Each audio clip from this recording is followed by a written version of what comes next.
Bismillahirrahmanirrahim. Assalamualaikum warahmatullahi wabarakatuh. Yang terhormat Ibu Yeni Widyastuti selaku dosen pembimbing mata kuliah Metodologi Penelitian Administrasi. Saya Rida Hardianti dengan NIM 6612018 kelas 5A izin mempresentasikan hasil penelitian saya yang berjudul Implementasi Peraturan Wali Kota Nomor 22 Tahun 2019 tentang pelaksanaan Peraturan Daerah Nomor 7 Tahun 2015 tentang kawasan tanpa rokok pada angkutan kota atau angkot di Kota Serang. Adapun presentasi yang akan dipaparkan oleh peneliti pada presentasi kali ini diantaranya adalah sebagai berikut. Dalam Undang-Undang Nomor 36 Tahun 2009, negara diamanatkan untuk mewujudkan penyelenggaraan kesehatan yang terpadu dan menyeluruh. Namun, banyak sekali yang menghambat untuk terwujudnya amanat tersebut. Salah satunya adalah asap rokok, yang mana asap rokok ini mengandung banyak sekali zat berbahaya, baik bagi kesehatan maupun bagi lingkungan. Ancaman asap rokok bagi kesehatan itu sudah menjadi fokus penting bagi pemerintah, yang mana hal ini terlihat dari adanya peraturan daerah yang sudah ditetapkan oleh beberapa daerah atau mayoritas dari daerah di Indonesia sudah menetapkan peraturan tersebut. Nah, salah satunya ini adalah Kota Serang yang menetapkan peraturan daerah nomor 7 tahun 2015 tentang kawasan tanpa rokok yang kembali menetapkan di tahun 2019 yaitu peraturan wali kota nomor 22 tahun 2019 tentang pelaksanaan peraturan daerah nomor 7 tahun 2015 tentang kawasan tanpa rokok. Mana peraturan tersebut dilatar belakangi oleh dampak, khususnya dampak negatif yang ditimbulkan dari asap rokok, sehingga pemerintah Kota Serang merasa perlu untuk melakukan pengendalian kegiatan atau aktivitas merokok khususnya di Kota Serang. Salah satu tempat yang menjadi kawasan tanpa rokok ini adalah angkutan umum, yang lebih khususnya lagi adalah angkutan kota. Namun meskipun kurang lebih selama 3 tahun atau 7 tahun peraturan daerahnya ditetapkan, pemerintah Kota Serang belum mampu untuk menekan angka atau konsumsi rokok di Kota Serang.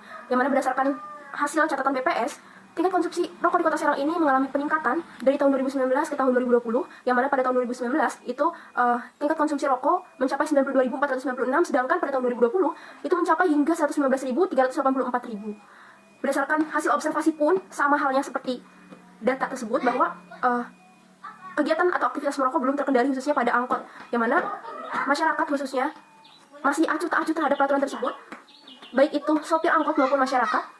Selain karena beberapa hal yang tadi disebutkan, urgensi dari penelitian ini pun yaitu kawasan tanpa rokok ini menurut peneliti sangat urgent untuk diteliti. Karena kenapa? Karena bukan hanya keberhasilan dari kawasan tanpa rokok ini bukan hanya berdampak pada peraturan ini saja, melainkan juga pada kebijakan atau program lainnya milik pemerintah Kota Serang seperti Kota Serang Sehat ataupun Kota Layak Anak di Kota Serang.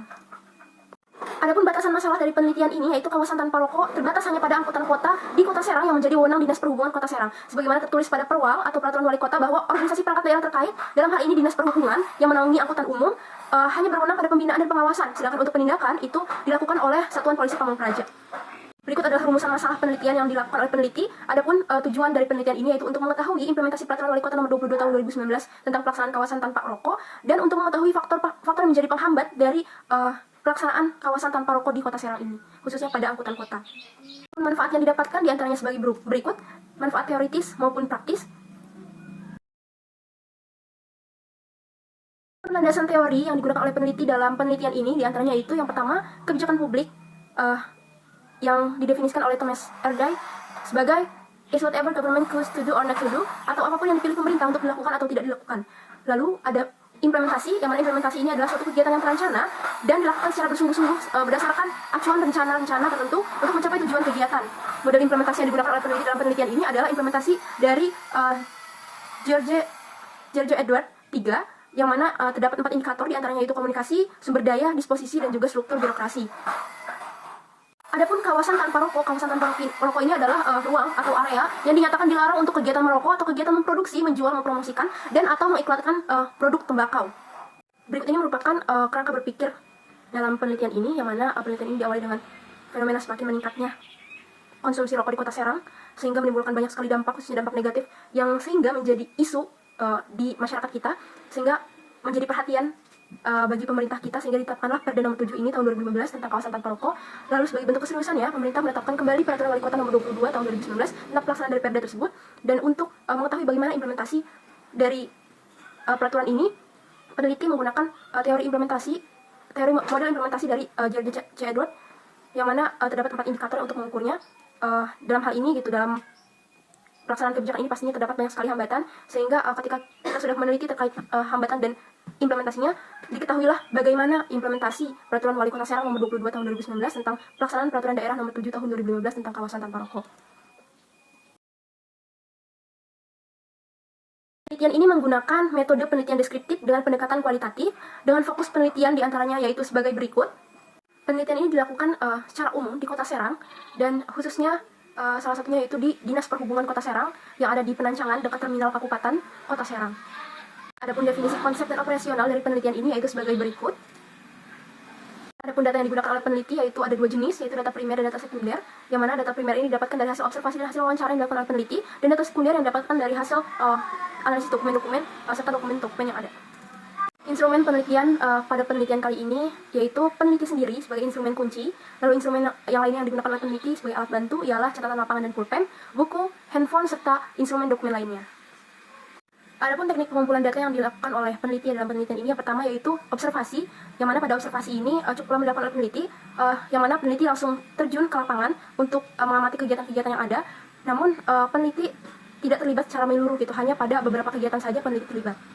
Lalu yang kedua yaitu wawancara, di mana wawancara ini dilakukan oleh peneliti kepada dua petugas dari Dinas Perhubungan, tenaga THL dan kasih angkutan darat, lalu dua masyarakat penumpang dan juga dua sopir angkot. Dan yang ketiga yaitu dokumentasi, yang mana dokumentasi ini diperoleh oleh peneliti dari hasil mencari di internet ataupun sumber lainnya, seperti arsip-arsip, dokumen peraturan atau regulasi terkait, dan lain sebagainya, serta dokumentasi dari foto yang dilakukan. Dan informan dalam penelitian ini yaitu dua petugas Dinas Perhubungan sebagai informan kunci, lalu dua sopir angkot sebagai informan utama, dan yang ketiga yaitu masyarakat sebagai penumpang menjadi informan tambahan. Adapun lokasi penelitian pada penelitian ini yaitu di Kota Serang dan juga pada Dinas Perhubungan Kota Serang. Adapun deskripsi data informan. Deskripsi data informan yang pertama yaitu Kepala Seksi Angkutan Darat dari Dinas Perhubungan Kota Serang yaitu Bapak Yuli Siswanto SPDI. Lalu ada juga dari tenaga honorer lapangan yaitu Ahmad Fahri. Lalu ada sopir angkot Bapak atau Mang Johan dan Mang Saiful. Lalu ada masyarakat dari mahasiswa yaitu Tiara Santika dan masyarakat dari ibu-ibu pengguna angkutan kota yaitu Ibu Aniati. Masuk pada pembahasan indikator yang digunakan oleh peneliti yaitu model implementasi menurut George C. Edward, yang mana terdapat 4 indikator, yaitu yang pertama komunikasi. Dalam komunikasi terdapat beberapa dimensi, diantaranya itu yang pertama dimensi transformasi. Pada implementasi Peraturan Wali Kota Nomor 22 Tahun 2019 ini, pemerintah telah mensosialisasikan terkait peraturan ini dengan cara menempelkan stiker-stiker, baik itu stiker kawasan tanpa rokok ataupun stiker perda yang tertera pada stiker tersebut ada denda di dalamnya gitu jika melanggar. Dan itu sudah dilakukan sejak awal peraturan ini ditetapkan.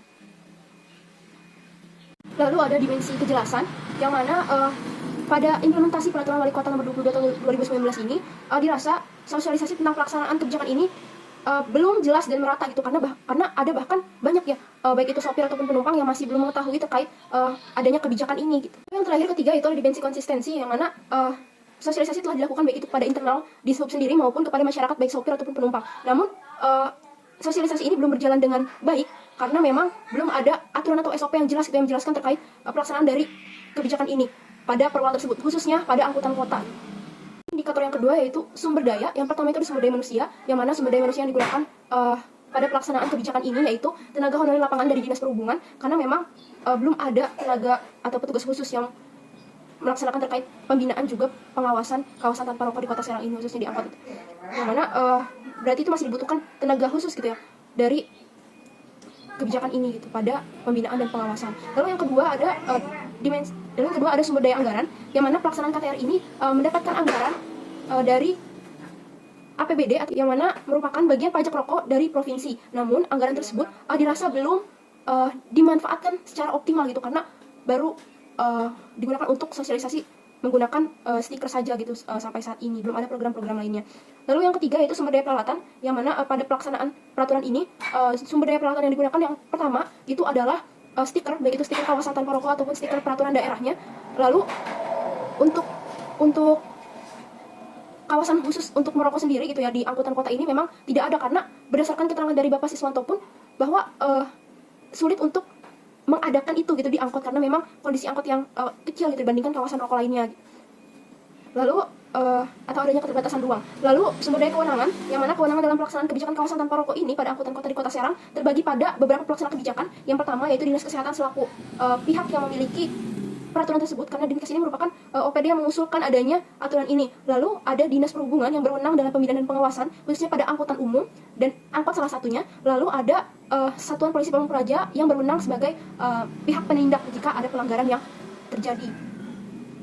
Lalu yang ketiga yaitu disposisi atau sikap, kecenderungan sikap, yang mana sikap pelaksana kebijakan dalam hal ini yaitu Dishub ya sudah memberikan dukungan dalam pelaksanaannya. Itu dibuktikan dengan adanya sosialisasi terkait kawasan tanpa rokok ini melalui stiker-stiker yang ada gitu. Namun memang dukungan ini masih belum penuh karena belum penuh dilakukan oleh pihak implementator, yang mana memang terkadang masih ada pelanggaran tapi tidak ditegur atau diawasi gitu sesuai dengan wewenangnya. Lalu yang keempat yaitu ada struktur birokrasi, yang mana struktur birokrasi dalam implementasi kebijakan kawasan tanpa rokok di Kota Serang ini belum ada pedoman dan SOP, belum ada pedoman atau SOP yang jelas gitu. Begitupun dengan struktur birokrasi yang jelas itu belum ada gitu, sehingga implementasi kebijakan dari peraturan ini tuh cukup sulit untuk berjalan dengan optimal. Nah, next ya, adapun faktor yang menghambat dari kebijakan ini yaitu yang pertama ketidaksiapan pihak pelaksana, yang mana dari peraturannya pun, regulasinya pun belum ditata dengan jelas itu SOP dari masing-masing kawasan tanpa rokok, karena memang karakteristik dari masing-masing kawasan itu kan berbeda ya. Jadi butuh pedoman atau butuh butuh peraturan yang lebih merinci lagi gitu. Lalu selain itu juga kurangnya koordinasi antara pihak pelaksana terkait, yakni Dinkes, Dishub, dan juga Satpol PP.